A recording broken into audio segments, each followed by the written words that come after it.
Friends, gather round for we have ourselves a real humdinger of a story. Remember Trump's trade war? Tariffs? Those things he slapped on goods like a toddler with a roll of stickers? Well, buckle up because it just got a whole lot more interesting, and by interesting, I mean potentially illegal.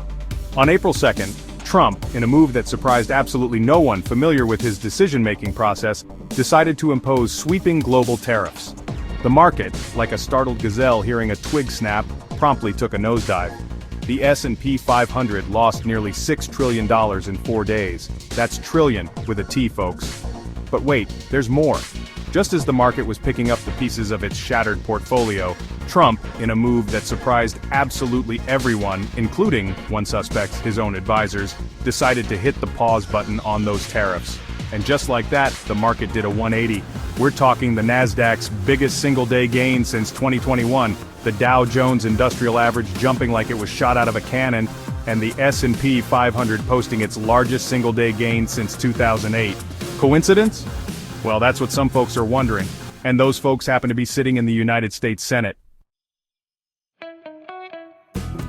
Now let's talk about the elephant, or rather, the truth, in the room. Minutes after the market opened on that fateful day, who could resist tweeting, "Sorry," truthing about the joyous occasion? None other than the Donald himself. At 9:33 a.m., he graced his followers with this nugget of wisdom: "Be cool, everything is going to work out well, the USA will be bigger and better than ever before." Then 4 minutes later, the market tip heard, "Round the world, this is a great time to buy." DJT coincidence? Again, that's what some people are saying. But it does seem rather convenient that the man who single-handedly tanked and then resuscitated the market also happened to be sending out stock tips like a discount Jim Cramer. Enter stage left, Senators Adam Schiff and Ruben Gallego, armed with subpoenas and a healthy dose of skepticism.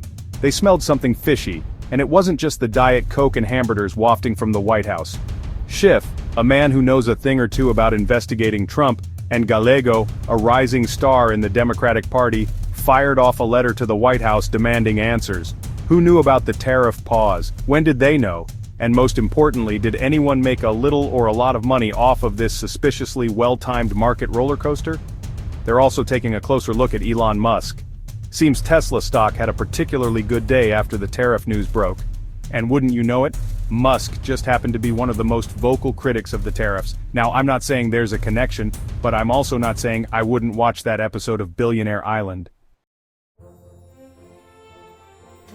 This whole situation feels a little too familiar, doesn't it?